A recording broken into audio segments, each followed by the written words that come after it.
Harapin natin ang buhay bilang mag-asawa. Ngunit kaiba ang ginawa ng Diyos. Araw-araw mula nung tayo magsama. Parang mayroong ibig sabihin ang mahal na Panginoon ipapagawa sa atin.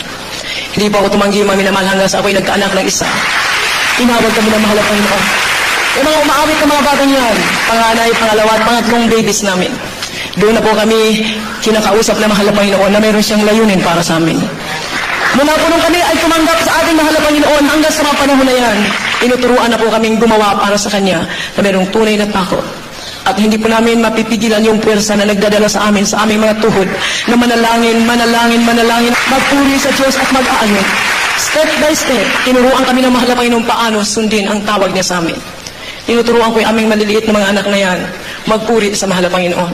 Ngunit ang isang bagay na pinapasalamatan ko, nagtatagumpay ang ating hangarin. Ang ating mga anak ay maturuan natin sa umpisa pa lamang ng kanilang paglaki sa salita ng mahal na Panginoon. Kayo man din mga anak ay magiging pagpapala sa inyong mga magulang.